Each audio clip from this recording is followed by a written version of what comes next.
How would you like to generate over 100 actions and over 100 energy in a single game? In today's video, I'm going to show you two decks that did just that this weekend in Atlanta. Hold on, y'all, because this gets wild. Howdy, I'm American Texan, and I love trading cards, specifically the game Wonders of the First. And this past weekend, we had the first tournament of 2026 at the Atlanta Star City Games Conference Convention. I don't know what you're supposed to call it, but that was a lot of fun. I ended up making top 8 in the constructed tournament. I'm going to show you the deck that I ran, and I think could have gone further, but in the top 8, I went up against competitor Freddie C and his deck, which I'm calling Fred's Elves. It was a very unique deck, and I can't wait to show it to you. And together with my deck and his deck in the top 8, thankfully not a timed round, we managed to both combined generate over 100 actions and well over 100 energy. And it made for a very interesting game, one that I fought very tough, but he ended up pulling it out and taking the victory against me. Also took the victory in the top 4 and went to the championship. So I'm going to share my screen here, and we're going to take a look at my deck first, and then we're going to take a look at my competitor's deck here. This deck I call ATL Steak.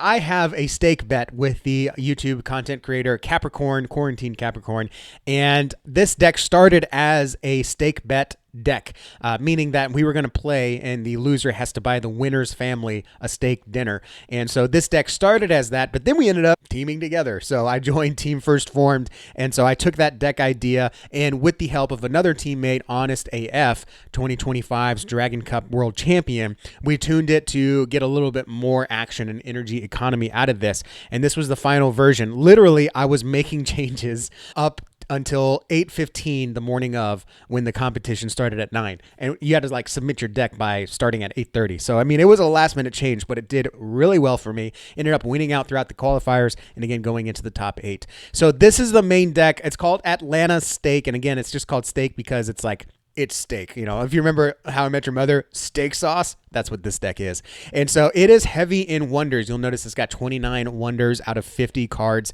and then also 17 lands. Got a lot of lands. We want to not only use the lands to bank actions early in the game if we need them, but also use them to modify power, to get something to untap, to protect our wonders. Basically, shout out Sneaky Joe. He really changed the way that I view lands, as to not just banked actions with a bonus, but really they are spells, and they're spells with the bonus of an action later. So using that, a lot of the energy and action economy is in both the lands and the wonders, and we're only running a handful of spells and items, less than 10% of the deck. We're running 2 deconstructs, which I'll show you why we use deconstruct and not just flat out destruction. And then also a Galactic Throne, which would have really helped me against the game that I lost in the top 8, but I did not pull it out of my deck. And then Utterly Complex Compound Bow, which is great for generating actions, generating card draw, but it's not impossible to hit. In fact, I'll show you how this got taken from me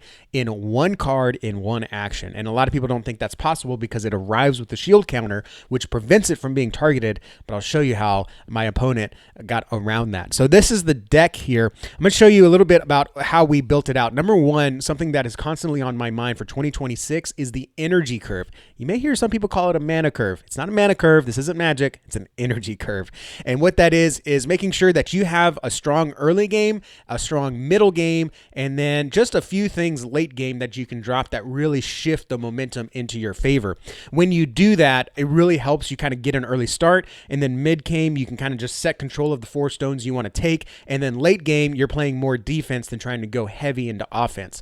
And that's exactly how this deck performed in the top 8 game that I'm going to show you a couple things that the deck that beat me with, that it just really gassed me out. But let's look at the wonders here, starting with Kalith Leaf Tracker. She's just great because I can get her down, keep my Patria Link if anything wipes my lands or nullifies my lands. There's a great protection against Path of Light, against Murkmire, against Mecha Lion, against Tendrils, all of those cards that manipulate your lands, even Scarab. She just helps me keep that Patria Link so I can still play a majority of my cards, majority of my wonders, because as you'll see, my wonders are mostly Patria linked, Patria core if they're needed. Plus, you get the benefit of when you play her, you can untap your land or tap another land. So if I have a land that I want to use again, a lot of people will go for Indra's for that. You know, I want to untap my land and get 2 more actions. So essentially you spend an action, play Caliph. She untaps your Indras, giving you 2 actions off of Indras, and she gives you an action for herself. So essentially, you're playing her and you're getting 2 actions in addition. That's not always what you need to do, though, because you can also untap Blazing Phoenix Pub if you've already tapped it before. You can untap Sunfire if you're concerned they're going to play another Sky Wraith or Crimson Marauder, something to get you out. Say you play Market on an even round, you tap it so you get your action and your energy. You get 2 energy. You play Caliph, you untap Market so you can tap it again, get that action again, and get another 2 energy. So essentially, you're getting Caliph for free, right? If let's say you're at 0 and I guess 1 energy, right? You tap Market, you get 1 action, 2 energy. That puts you up to 1 action, 3 energy. You zero out playing Caliph, untap your Market, and then you can tap it again. You get another action, you get another 2 energy, and you can tap Caliph. So now you got 2 actions, 2 energy. And then, of course, if you've got more things on the board, if you've got Fungalith, which I'll show you, you can use one of those actions to generate 4 energy. Or if you've got Betrayer, anytime you're tapping that little sequence I showed you gave you another 2 energy. So just in these 2 cards, you generated 1, 2, 3 actions, and then 1, 2, 3, 4. With Betrayer, you could get another 2. So with Fungalith, you get another, that takes you up to 8 energy generated. Or with Betrayer, you generated another 2 plus tapping Caliph. So that's another 3. So you generated 6. So man, all of that said, if you got Betrayer and Fungalith, then you're up to 3 actions, 12 energy, if my math is right on that one. So just these 2 cards are great. So, you can kind of keep that. Maybe you've got something out here that you want to protect so you can untap Resonant Reach, or maybe you had to kill something with Warfang, which I'll talk about later. This is a sleeper card that Honest really showed me the power that it can have.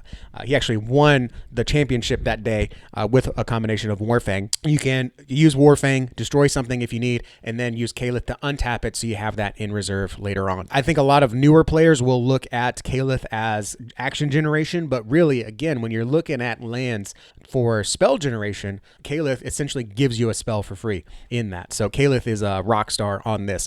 Also, we've got Warnoko, just great spread, right? So if you're losing real hard in 3 realms, ideally you're playing a land in each realm throughout the game, and then at the end of the game, you've got 10 or 11 or 12 lands out on the board. Warnoko, put some growth counters on your lands, and then you can rock hard. In fact, that's basically what sealed the game for Fred, because he was playing his own Warnoko, but he had 17 lands on the board. I only had, I think, 10 or 12. So his lands alone, his land count with Warnoko really just helped him outpower me towards the end. And a great combo that I've come to like is Scarlet Devourer. Because Warnoko is so cheap, you can get him out early to help you get an early lead, and then Scarlet Devourer, bring him back, and you can put him in reserve in your hand for later in the game. I love this combo. It's so inexpensive. Again, you can Warnoko on turn 2 if you know what you're doing with this deck, and then bring him back. If you get the right land, if you get a first or that clear sky out, you can bring him back that same round. If you kind of get everything on the action generation and energy generation side, so then you can have him in reserve. So again, Warnoko is a fantastic card. I absolutely love playing him in this deck. He's also legendary, which we'll talk about in a second. Warnoko can backfire on you. So when you put a growth counter on your land, that land is a 0 cost wonder. So Sirius will nullify your land. So if you put a growth counter on your land and it's still untapped and your opponent has a Sirius on the board, that land is nullified, so you cannot tap it. Same thing if they have a throne that's tapped as well. I'm speaking a lot in advance, and I don't have the ability or the time really to put all the cards on the screen. So at any point, please watch this video again with the codex nearby so you can see all these cards that I'm referring to. Then we've got Betrayer of Ironskin Clan. This is a great early play. If you can get the first or Phoenix Pub on turn 1, you can get this out there. Again, that's more energy generation. So what I like to do is Phoenix Pub or first on turn 1. Let's say the first on turn 1. That's your first action. Then Betrayer. That gives you 2 power in the realm. Maybe you can attack, but you can also tap your land. Preferably, that's why you want it to be a first. All right. And then Betrayer gives you that energy back that you spent. So you can have 2 actions, 1 energy to play something else that can help you put more power in the realm. Maybe they nullify Betrayer on turn 1 so you can bounce it back with Scarlet Devourer. There's a lot of things that you can do with Betrayer, but over time, he just helps you get more energy. He helps you get energy when you harvest your lands. He helps you get energy when your opponent harvests their lands, and when Caliph harvests as well, or any elves. Okay, so whenever a player harvests, not harvest lands like Rockskin Shredder, anyone harvesting anything, you may gain 1 energy. So this is huge. Then we've also got Chieftain Klee. You notice both of these are 2 power, which tells you why I run Vobstalker. Chieftain Klee is great. He's getting a little less in my stock valuation, though, because I think a lot of people are seeing him coming. But essentially, whenever you activate the on-harvest ability of a land, you may activate it additional time. Remember when I told you about lands are essentially spells that sit on the board? Well, this one doubles the spell effect. So, again, Sunfire is a bad example, but mark it if you tap it in an even, right? You get 1 action, and you're going to get 4 energy with Chieftain Klee on the board. If you do it on an odd round, you're going to get 3 actions, okay?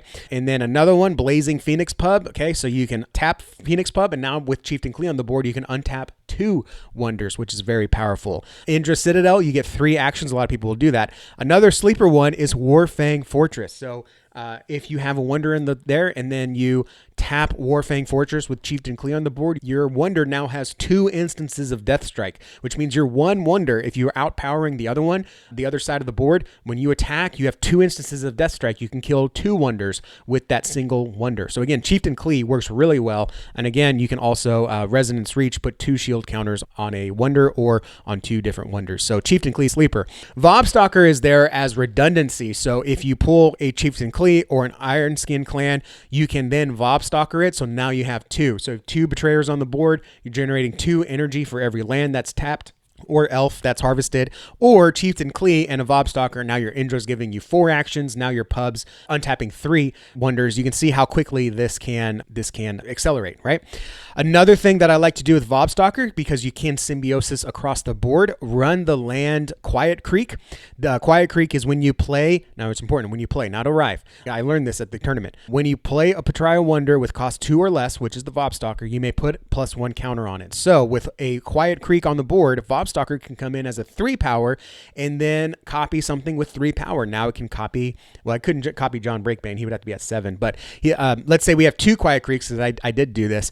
2 Quiet Creeks on the board. Vobstalker comes in as a 4 power. He can copy Sirius, and now you've got 2 Siriuses on the board. And it is a May. So if you have 2 Quiet Creeks on the board and you just want to copy a 3 power or something, you just fire off one of them. Vob comes in as a 3, and then you symbiosis with something with 3 power. So Vobstalker is a huge flex, but just be aware it is core, right? Now, a lot of these cards are not core, but some of them are, so you have to be aware of that. John Breakbane, we went back and forth on whether or not we should include him, but at the end of the day, when you have pub on the board and you can tap and everything becomes legendary, essentially everything gets +4 with John Breakbane on the board. Additionally, Warrenoko, he makes your lands legendary wonder. So all the lands that have growth counters with John Breakbane get +4. This did help me on my defense at the end. Again, my opponent had to deal with that. But John Breakbane is a lot of fun to play with. Even if you don't put him out through his reveal effect, just the fact that you're getting a 7 power wonder for 3, because remember, he is legendary himself, so he buffs himself up. You're getting a 3 cost with the link, 7 power wonder. He's still a great card just to play out of the hand. Then we've got Sirius Aetherblade. We're running 2 of them because this really gave me problems in Vegas last year. There was 2 Siriuses on the board, and that meant that I had to deal with both of them. And you've got them in lanes more than one apart, so maybe lane 2-4 or 2-5, etc. He's really tough to deal with because you got to take out both of them. Removal deals 1 at a time. There's not a lot of multiple removals like God's Eye Release that's not being run. I think we'll see that in the meta more because of things like this. But if you get 2 Siriuses on the board, it's very difficult to deal with. And so this helps negate their own betrayers, their own small, highly powerful cards, their mice, their Nocterums. So having Sirius in the deck is a very big help. Then we get to a little bit of the item removal. I used to run 2 Moths in here, but great players, once you get in the top 8, they know how to deal with Moth. They know how to deal with wonders. And especially at just 1 power, he's very easy to deal with. So at the end of the day, I ended up removing a Moth and running something else for item removal. But this one is great because it nullifies the items in the realm, which means if someone plays a compound bow with a shield and you can't hit it twice to remove it, you just play Moth. It's just entirely nullified, and they have to deal with the Moth before they can use the bow. And of course, they can't use the bow to deal with the Moth. So that's something very good. Additionally, something that I like to play this with is because many people will battle so hard, I try to keep the opponent focused on the first 4 realms. And then in 7, they seem to have a lock on those. Then I can play Moth in realm 7. And then with 1 power and my opponent out of actions, I can just attack 7, fly to 6, attack 6. Usually 5, they might have something there that 1 power can't take. But oftentimes in those final realms, as long as I have action advantage, I can play Moth and just fly him and take 2 stones with 3 actions. So I do like the versatility of Moth there. And then we've got Razia. We all love Razia. It's a 6 power attuned, so you can play him with no actions. It's a great defense. 6 cost, 9 power, and you can tap free. Target Wonder gets +5, target Wonder gets -5. This is a great way to get rid of Sirius. So again, if you put down Sirius, tap it. It gives Sirius, who has 4 power, -5, so that'll kill Sirius. It's a great thing to do. It can also hold the realms, but I think a lot of people are ready for Razia to try to deal with, how do I overcome this by 5?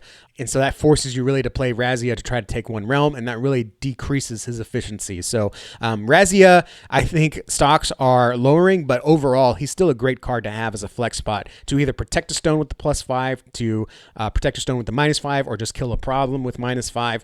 And of course, he's attuned, so just that action advantage really helps you there. Just remember, his attuned Patria only works with Patria lands, not with Elves. Elves do not give you the attuned advantage, so just be mindful of that. Eye of Patria is a great spot here. Again, it's 2 cost. We're running so many lands. Lands are kind of the meta right now, so everyone's running at least 15 lands, which means at the end of the game, Patria is going to be at least 20 power. Also, he prevents your lands from being targeted by opponents. That's the primary reason I'm running Eye of Patria, is because I want to protect my lands from their Caliths, from their Scarabs. It doesn't protect against Tendrils. It doesn't protect against Murkmire, but it does protect against those early game moves for that.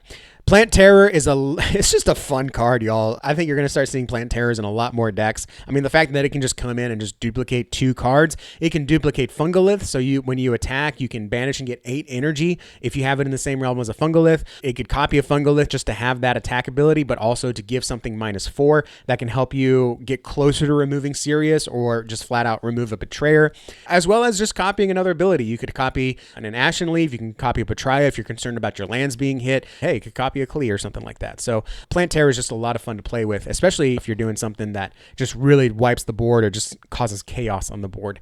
We've got Ashen Leaf here. He's here just for an early play. Him combined with Quiet Creek, you get 2 Quiet Creeks on the board. You have a 0 cost 4 power Wonder that can also tap for an action. He's great to play. I try not to play him early game. I actually try to hold him till later, again, so I can hopefully buff him up to 3 or 4 power, maybe 5. I don't think I've ever gotten a 5 power Ashen Leaf. But also, if you do see that they have land attack or land manipulation on the board, well, now you know exactly kind of where you want to protect and what land you want to protect. So Ashen Leaf is great, but I think he's better mid-game or late game than trying to put out early, unless you just need that first stone and you know your opponent's not going to play anything. This one is the flex spot again. I replaced Moth with Spider for diversity and versatility.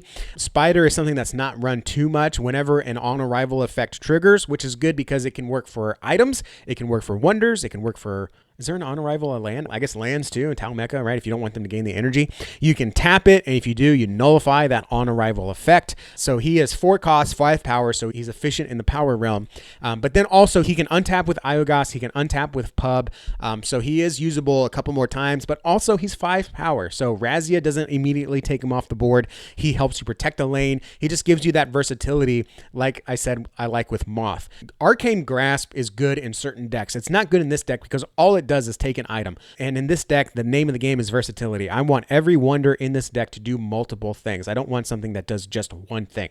All right, and then we got Nexus Phasebringer. Again, on arrival, banish target item, then create a copy of an item in banishment. So again, she's doing multiple things. She can get rid of an item. I can copy an item, either that one or a different one in banishment, and in round 7 she becomes a 6 power, so she becomes efficient on that there, spending 4 cost for 6 power at the end of the game, if you want to look at it that way. And again, this is another item management here, so if I pull her and they've got thrown on the board, I've at least got Moth that I need to try to dig for. Or if I want something that they want, then hey, I can do that. Or maybe they banish one of my items. Well, I can get it back with Nexus. The last one here was a last minute include, and it was more for meta management because I was concerned about a lot of cosmic cataclysms being run this weekend. So I did put a Mystic Albiala, put him down. He's 4 power, so he's he's kind of meh on the efficiency train there. If any enemies arrive this round and they weren't played from their hand, their controller sacrifices them. So this is good because it's tap free. So this will work against reanimate decks. I just didn't face a lot of reanimate decks. And again, I can untap it with pub or anything else that'll help me untap. And there's the Gus there. So that helps me with those tap wonders.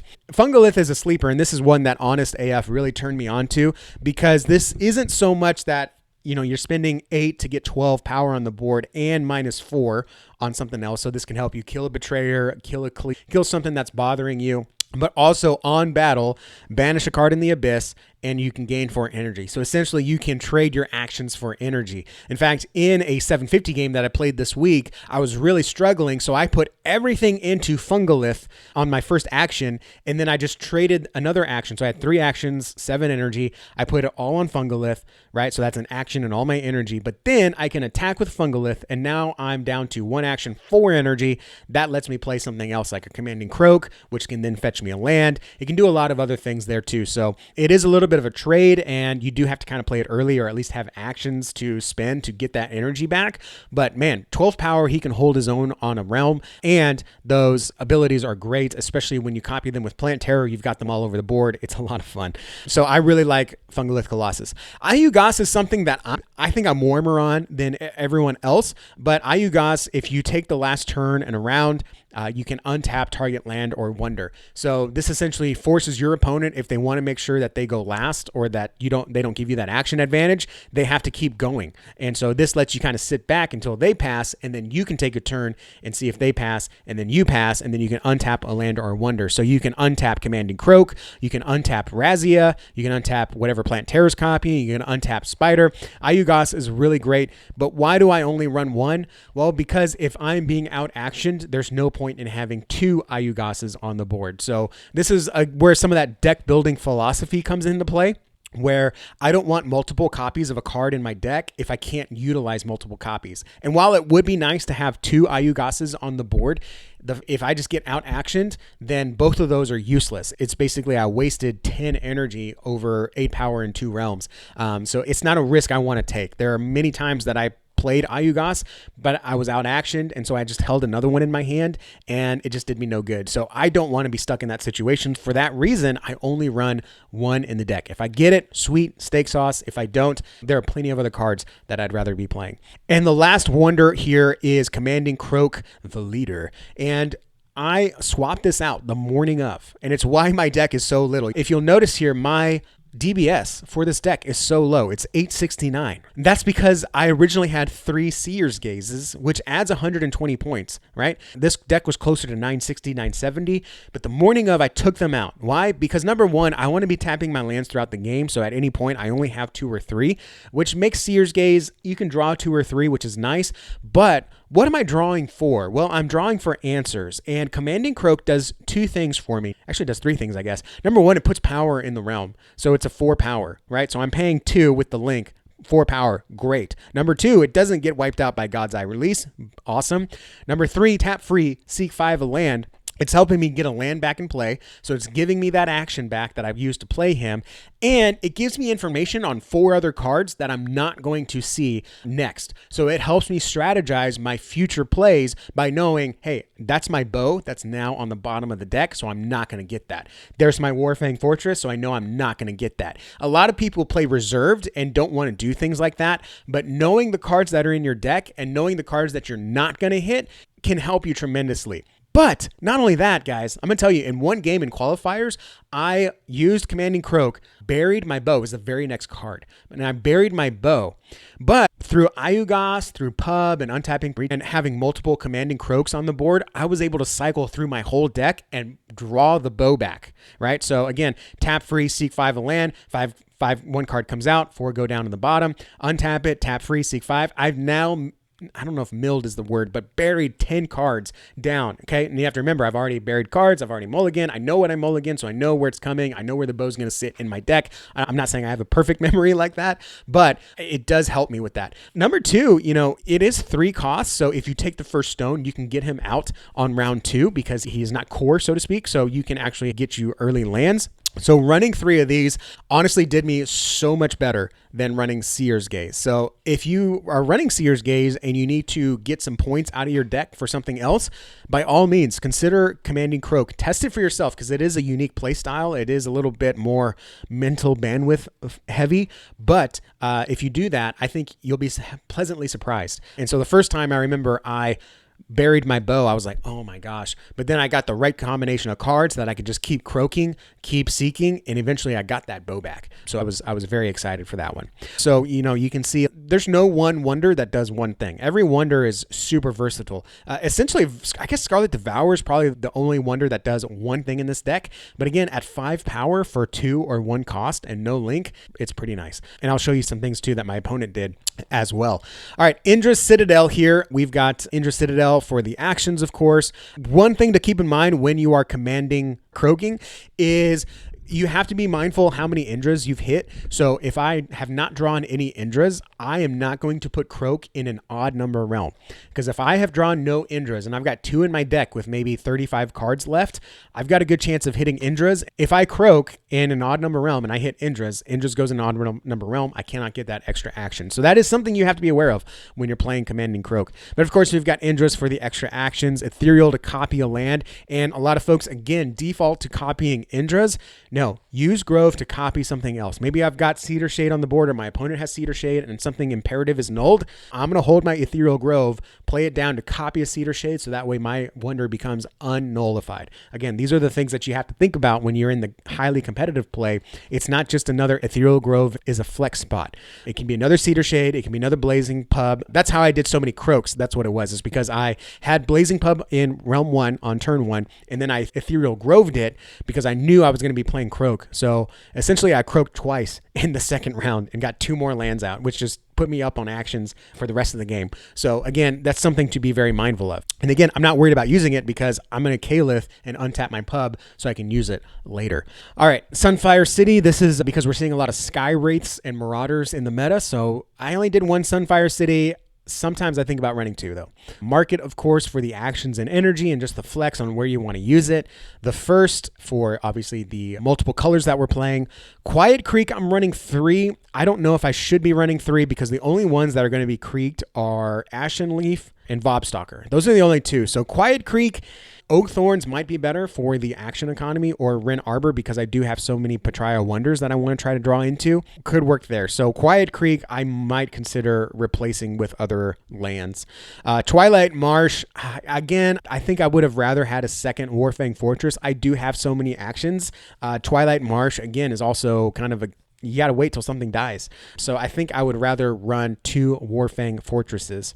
And I'll tell you what, I didn't bring any Warfang Fortresses. I borrowed 1. I think if I could have gotten 2, I might have swapped my Twilight Marsh for a Warfang Fortress, but I only had 1 for the day of, which is the fun of trading card games. You don't just have all the cards. And then we got Resonance Reach. This is to give me a orbital link to play the bow, but also help me shield things like Betrayer or other cards that I really want to protect. And then Clear Sky Eerie, just for some of my on arrivals. I don't have many on arrivals, but it helps with the Fungolith. It can help with Plant Terror. It can help with Ashen Leaf. It can help with Nexus. So I think I have enough on arrivals to justify running Clear Sky, even though I have 2 copies of 1 Thalwyn land there. All right. Then for the spells, Deconstruct. Power is not too big of an issue, so it's really my opponent's card's abilities that are the problem that I might want to remove. So I will Deconstruct, and usually, because I have so many early cards here, Scarlet Devourer, once he does his job, I don't mind sacrificing him. If I Vobstalker a Betrayer or a Klee, and I don't think I need both of them on the board, I will sack one of them. There's just a few things. Ashen Leaf, if I harvest him and I'm good with my Patria Link, adios, Ashen Leaf. Thanks for your duty. So I don't mind sacrificing some of my cards if they've already done their duty, as well as, if they're nullified and I don't think I need the power in the realm, or maybe I am just so overpowered they got 10 power and I'm sitting on 2 in one realm. Adios, goodbye. I'd rather have the nullification and I'd rather draw the 2 cards. And then Galactic Sovereign Throne, this is mainly to just slow down reanimate decks. Once they go off, they really go off quick, and this deck can be slow against that. So Sovereign Throne is a protection against that. It also can help against elf decks that have a lot of tap abilities. It can help nullify those. So this is great, and I wish I had drawn it in the game that I lost, but I never saw it. And then Utterly Complex Compound Bow. This is just dumb card, as Honest likes to say. It comes in with the shield counter. It comes in to help when you battle, which means not just attack, but when you defend with it too. Draw 2 cards, gain 1 energy, put 2 minus counters on target enemy, and it's a tuned Heliosynth, so once you can play it, it comes in for free. It's just a great card. I do wish I had some flyers to put it on, but just putting it on Fungalith means that every time I attack with Fungalith, I can banish a card from their abyss, I can gain 6 energy, draw 2 cards, and put -2 on something in addition to the -4 that Fungalith arrived with. It's just a wild card, so it's almost an auto-include for many decks at this point. So that is my Atlanta Steak deck, the deck that got me into the top 8. It's a lot of fun to play. It's very difficult to pilot. You really have to know the ins and outs of all these different cards, but I'm very proud of this deck, and I would definitely still probably take it up against Richie for the Steak bet that we have. All right, so that's all well and good. I appreciate you guys watching all that. Let's go into the deck that defeated the Atlanta Steak deck, and that is a deck that I'm calling Fred's Elves. This is from Fred, who went to the final championship match of the Constructed for the day. Now, this deck is just from me playing against him. I'm pretty sure he went through his deck 3 times with me, so I'm 90% sure I've got all the cards in here. There may be a few here. For example, Mice. I can't remember if he ran Mouse. I think he did, but I'm not entirely 100% sure. But this is called Fred Elves because it is really focused around manipulating the elves, and it's going to go around Ashenleaf, Caliph, Golad, and King Aldern. Those are all the elves in the game. And what makes it so good? Well, that is running him with the item Petrian Home Cooked Meal. This is a 1 cost, which means if you have Petrian lands, it's 0, which means if you have an elf, it's cost you nothing. You put it down and then you sacrifice it, name a class, he would name Elves, and then you put a +1 counter on each one you control of that class and untap them, which means when he played Petrian Home Cooked Meal and sacrificed it, all the elves got +1. So Ashenleaf would get 1, Caliph would get 1, Golad would get 1, and King Aldern would get 1, and they would untap. Well, guess what? You just have these 6 elves on the board. You untap all those, you get another 6 actions. What can you do with those 6 actions? Well, you can do a lot. All right, so we already went through these 2 in my deck. Golad, it's on play. If any number of target wonders have counters, you may put 1 additional counter of the same type on each. He can put another growth counter on top of a land if he wanted to protect that land. He can put another counter on these guys if they already had counters. From King Aldern, which is the king elf, and on round start, you may put a +1 counter on any number of target elves, which of course he would target all of them. So over the course of the game, the elves would slowly grow until the last round 7. Each of these elves were over 8 power of their own, right? So, I mean, they were pretty hefty to deal with. But that's not the main reason you have these elves in here. They are for the tap actions. Excuse me, for the harvesting, you tap them to get an action. All right, then he's got Mouse. I think this is mainly for early game, get some card draw, go through his deck. Fred, and I played him in Vegas too.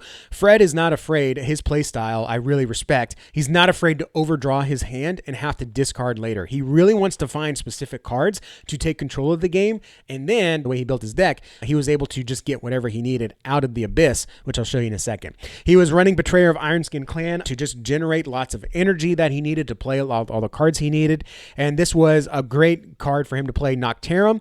So anything that was in his abyss that he wanted to get back, he could banish it and then sacrifice Nocterum to bring it back to his hand. He's also generating so much energy because every one of these elves, when they tap, Betrayer gives him an energy. So anything in his abyss that he wanted to fetch, he could just easily fetch it out. And an important part of this deck is to try to gas your opponent out so they don't have the actions to compete with you. So again, if I have 2 actions as Fred's opponent, he taps all his, he's got 6. All he can do is pass to try to prevent him from doing things, right? And that gives him the advantage because now he can Nocterum, he can bring something back from the abyss, then he can sacrifice Nocterum, bring it back to his hand, then he can play it, and possibly another Petrian Home Cooked Meal. So think about it. Petrian Home Cooked Meal, that's an action, no energy. Nocterum, that's 1 action, 2 energy. Then he banishes Petrian Home Cooked Meal, he sacks Nocterum to get it back, puts Petrian. So in 3 actions, he's tapped all his elves to get 6 actions, uses 3 actions to get Patron Home Cooked Meal back out, untap all his elves, and now he's got another 6 actions. You can see where this is coming from. And this is where me as an opponent, I was inexperienced dealing with a infinite action deck because I have to just let him run out. And if I'm in control, if I'm winning, I just need to pass and let him use up 20 actions. So that way when he takes his 21st, the round is over and we go on to the next realm. And I messed that up, and I'll tell you a little bit more about that in a second. But Nocterum is how he is getting things back from the Abyss, or if you banish anything, that's how he's getting things back from banishment. So this worked really well against my Fungolith because anything that I banished from his Abyss to try to prevent him from getting, he could put Nocterum out and then get it back. And this was that case where a card draw for me played a lot of the role because I never drew into my Galactic Sovereign Throne, and I just couldn't get enough stuff on the board to deal with what he was trying to do. He did run Sky Wraith. For him, it was kind of useless because I was doing Sunfire City, so he did play it, I think, just because he had the action and wanted to get the power on the board, but then he just took my Sunfire City. That's really all he could do. That at least gave him an action and took that option away from me. Maybe he thought if I destroyed it, he could get it back, and my Sunfire was out of the deal. That's maybe what I would have done, but he did run Sky Wraith. This is a great removal option just to get rid of something that might be slowing you down on the board because it is target card, right? And then he's running a Murkmire Incarnate. On arrival, tap all lands. He did not play this against me, but he did have it in his deck that I saw that he was just constantly going through. So this is great because he's really using only the elves for actions. So if you're ahead on actions, he can just Murkmire.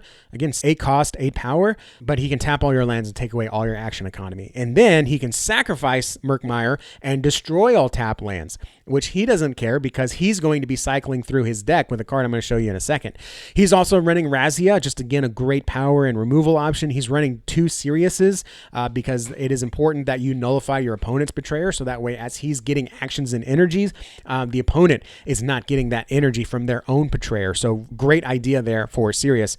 Then he's running Moronoko. This is really his killer play. I think he needs to play it at the end. He played it at the end with me. Eventually he went through his deck 2 or 3 times, so he got all his lands on the board, which means Moronoko immediately brings in 3 17 power wonders, which is great. Now remember, I told you that Fred is not opposed to overdrawing his hand and discarding, and that's because he's running a Keeper of Beauty, which if you sacrifice the ability, target player shuffles all cards they own in the Abyss into their deck. So if his deck is running low, or if he's gotten way too many cards in his Abyss that he wants to get back into his deck, he can play Keeper of Beauty, shield herself if you need, just to make sure the opponent doesn't do anything hinky, and then sacrifice free her. Now, the sacrifice payment goes first, so she hits the Abyss first, and then the ability fires off. He targets himself, and then Keeper, along with the rest of his Abyss, goes into the deck. So this is a great card to have if you're ever concerned about that. And he only needs 1 because he's just drawing through his deck so efficiently. And then he's got a Nexus Phasebringer as well, on arrival, banish target item, and this is how he took my bow. Now, many people might ask, the bow comes in with a shield counter. How did he take it with Nexus? I'll tell you how, because he is running, where is it? Clear Sky Eerie. Clear Sky Eerie is when a wonder you control arrives in this realm, you may trigger its on arrival ability and additional time. So with Clear Sky, he plays Nexus into the Clear Sky realm, triggers Clear Sky. So Nexus goes off once, targets my bow, shield counter comes off, and then it goes off again, and then he can take my bow. And so that was a really, really well done play, and a play that I was concerned he was going to get against Honest in the final match. In round 3, I think, he got a Clear Sky out, and Honest play his bow, and I thought, oh my gosh, he's going to take his bow. Guess what? He never drew into his Nexus. Honest was able to hold him from drawing into his deck, drawing into his Nexus, so that was a great playing from Honest. But those are the wonders. Those are basically all this deck needs to do. As far as the items, this is Patron Home Cooked Meal. So we already talked about what that does. It helps him manipulate his deck. And then he's got Eye of the Maelstrom. Now you may ask, Eye of the Maelstrom, that's a weird card to have in this deck. But Fred found a combo that is absolutely insane. It's super scary. It's super frustrating to play with. But I've got super respect for pulling this out because I've not seen anyone play this card the way that he played it. And there's another card I'm going to show you in a second. That's why this is so important. Then we've got Ward of Serendipity. I believe this is to prevent God's Eye Release, again, because a lot of his cards are primaries. So God's Eye Release would wipe his board. So I believe that's why he's running Ward of Serendipity, as well as maybe Tendrils or other spells. And again, he's not afraid to discard. So Ward of Serendipity is great. And he's got the Nexus too. So if he is afraid that someone has the actions or energy to play two of the same spell. The opponent plays the spell. He uses Word of Serendipity to discard a card. And then on his turn, he can play Nexus. Let's see, where's Nexus here? He can play Nexus to banish Word of Serendipity and bring in a copy. That copy gives him another instance of that counter. So he can Word of Serendipity twice in the same round if he needs to. It's a great play to surprise a lot of. And then he does have a Starburst Mallet. If he needs to nullify something, he can just have it in his deck to put on a wonder to nullify something. That's how he nullified my Betrayer once I got rid of his Siriuses. He just played Starburst Mallet and he nullified my Siriuses. I want to go back to Eye of the Maelstrom because one important thing to realize that I had been playing wrong up until this weekend, which is why I love playing in these environments. You see cards you almost never see against players you almost never face, and you learn things about these decks. So it says each player plays with the top card of their deck revealed. You may play cards from the top of your deck as if they were in your hand. Not both players. Only the controller of the Eye of Maelstrom can play cards off the top of their deck. Their opponent can only show the card. It cannot actually play the card from the top of their deck. So that was something that many of us learned this weekend. He's running Power of 3, which helps each player draw a card, look at each player's hand, and then each player discards a card of your choice. Again, so Power of 3, each player draws a card. The player of Power of 3 discards a card. And then they also get to look at their opponent's hand and discard a card. Okay? Did you catch the combo yet? So, Eye of the Maelstrom. It's a great combo. So let's say I'm Fred. The Eye of Maelstrom shows my opponent's top deck card. If it's a card that I'm afraid of, if it's a card that's going to interrupt what I'm doing, if it's a card that I don't want you to have, guess what I'm going to do? I'm going to Power of 3. So that card, for example, I had a Plant Terror on top of my deck. He powers a 3 because he sees it. So that makes me draw the Plant Terror, and now he gets to discard the Plant Terror. So if there is a card that's not in your opponent's hand and it's the next card on their deck, he sees it and he can Power of 3 to take it from the top of the deck to the abyss. What an amazing combo. What an amazing sight. Once that clicked in my head, I was like, oh my gosh, great find. Some of these guys, I know I often joke and get frustrated sometimes when other card players, I call them Magic players. I assume Freddie's a Magic player, but other card players, they come into our game and it can get frustrating sometimes because they come in with a different mindset. They play the game in a way that you haven't played before. It can be frustrating, but mad respect for these guys. Honest does it. Ken does it. Mo does it, is great with it. They find these combos that us as Wonders only players, we just don't ever see because who's going to run Eye of Maelstrom? It's not that good. In that case, he runs it because it is great because he can basically control what's in your hand, or if something's coming that he doesn't want you to have, he can make you discard it straight from the top of the deck to the abyss. And that is something that other card players, really only the way that they see games, only they can find. So mad respect to him for finding that. And then he's also running Deconstruct, again, because if there's just something on the board, he can take it out. I believe it was Deconstruct. I remember there were null counters on my Betrayers, and I think he put them there from Deconstruct. So this is another one of those cards that I'm not 100% sure he had in the deck, but I think he did. And then Seer's Gaze is just good for that early card draw. He's got lots of lands, so he's just putting them out there, tapping, untapping them.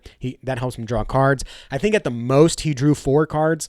There might have been one time he drew 7. I can't remember. But that is the deck called Fred's Elves. And what I want to do now is take you in a tabletop simulator and show you a couple of the different things that he did that really caught me by surprise, caught me off guard, as well as one mistake, huge mistake that I made that you need to be aware of as more players find infinite action combos, strategies that you need to be aware of. So here's an example of just how powerful this combo can be. Here I've got a couple cards here, Go Left 4 power, and Ashen Leaf is at 2. So we got 6 here, and then we've got Ashen Leaf and Kayla, so we got 6 here. So 2 realms of 6. I believe I had the stone in here.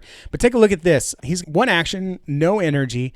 How can he possibly turn this around? Well, first of all, he can harvest Golad. That gives him 1 action and 1 energy for the Betrayer. And let's just say I just totally wiped out all his lands. Well, he's still got Petrian links. So he can spend the action, play Petrian home cooked meal, and many players will say, well, just play this. We'll just play this. We'll just play this.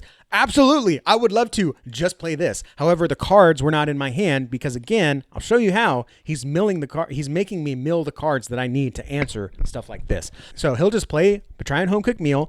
He knows I don't have an answer in my hand, so he sacrifices, and then look what happens. All these guys untap, 1, 2, 3, 4, and they all get +1 counters. So this goes up 1, right? And then we'll just clone this real quick. 1, and then 1, and then 1. All right. And then, so each of these go up 2 power. And look at this. Now he can harvest, harvest, harvest, harvest. Now he's got 4 actions. 1, 2, 3, 4. Now he's got 4 energy, right? So now he can play Caliph, okay? And now he can untap something. I don't know if he's got something on the board that needs to be tapped or untapped. Maybe he untaps his Twilight Marsh, right? And he can get 2 actions if something died. Maybe he untaps Pub. He already tapped Pub, so now he can untap Pub, so he can retap it. Now he can harvest these 2. He gets 2 actions, 2 energy. Now he's up to 4 energy, 5 actions. Maybe he needs to dig for something, so he draws a couple cards. Oh, there's the Nexus he needs. Now he can play Nexus. Now he can play Nexus, banish an item that I have on the board, bring it back under his control. Maybe it's the bow or something else. This is just crazy what he can do here, right? So then he can draw.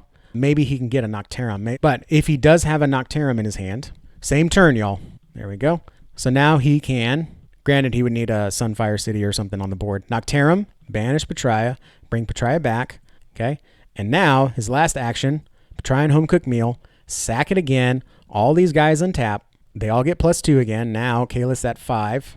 And then let's set counters to 2. Okay, now he's got 10 power here. And then he can just do it all over again. Tap, tap. 1, 2, 3, 4, 5. 1, 2, 3, 4, 5. So you see how he's just doing this. And at the same time, I'm just passing. Okay, which introduces me to a play that you need to be aware of. Here's the learning lesson that I had to make. Now, this isn't the exact board state, but we're close enough for the lesson here. Okay, we're in round 6. I have 1 action, right? I've got stuff on my board, but just I didn't want to set everything up. I didn't have much left, but I knew I wanted to stay with 1 action just to protect something that I'm doing. So I'm winning 3 stones to 3 stones, but I have the tiebreaker. I'm pretty secure that I have the tiebreaker. But my John was nullified. So my John was only 3 power. I'm protecting this stone with just 3 power. And then what he did was he played something like King Aldern right here. Boom. That gives him 5 power. So now he's threatening the stone 5 to 3. This made me nervous because I did not want to go into round 7 in a losing position because I knew he was just going to go off again. So I wanted to go into round 7 winning. That way I could just pass and try to see if maybe he can come up with something in those 21 passes and then I can react. Otherwise, he can just pass and make me run out of action. So I really, really, really wanted to focus on going into 7 winning. Here's the problem. So he played King Aldern. So he was winning here. I think it was King Aldern. And my John was nullified. So in my hand, I had just enough to play Scarlet Devourer. My thinking was, number 1, I play Scarlet Devourer, that and bring back my John to my hand. That does 2 things. Number 1, it ties up the power. So I can at least hold the stone and he has to continue to play into here. Number 2, it brings John back to my hand. So next round, I can replay him and tap my pub if I was able to and give everything +4. So that was my thinking. I think that's a solid play. I think a lot of players would have made that play. However, here's what I did not consider. I had already passed 15 or 16 or 17, something, an incredible amount of times. Okay. So when I did that, guess what? I played this, all those passes reset. I took an action, which means Freddie just got to go off again. He just got to do it again. So he harvested King Aldern, got an action and an energy. He can then do something like Seer's Gaze. He drew like 4 cards maybe. Now he's got a full hand again. He can War Noko. He can do, let's say he didn't do War Noko. Let's say he did Keeper, right? And then he sacks here, brings all the cards back into his deck. At this point, his deck was only like 10 cards. So then he can just Seer's Gaze again, draw another 4 cards. And there he's looking for maybe here. So he'll do a land, harvest for 2 actions. Then he can just draw and he'll just keep drawing until he gets a Patrian Home Cooked Meal.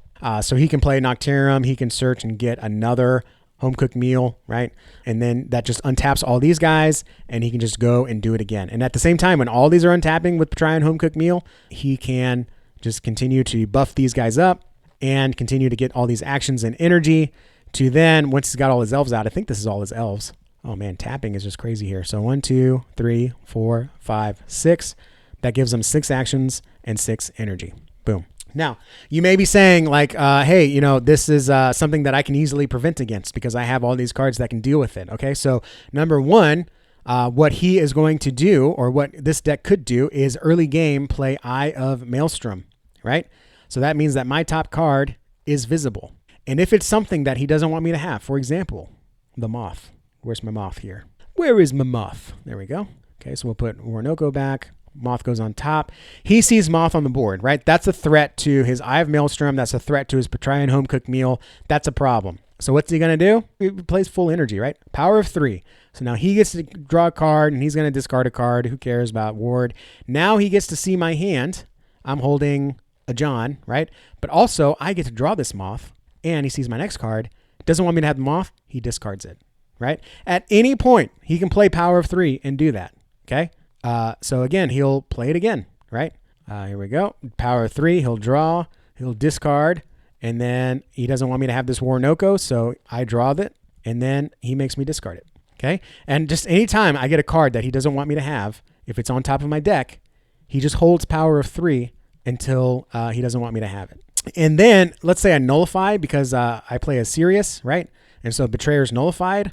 So what he'll do is he'll play a Deconstruct, sacrifice that, nullify Sirius, draw 2 cards, and now he can just get right back to what he was doing. To nullify my Sirius, maybe he'll nullify my Betrayer. It's a lot of great things that you can do with Eye of Maelstrom.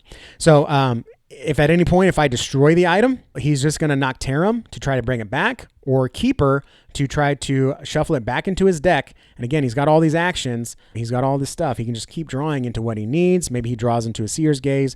There we go. There's Indra's. That gives him 1 action to draw something that he needs. There's Mouse, which lets him draw into something that he needs.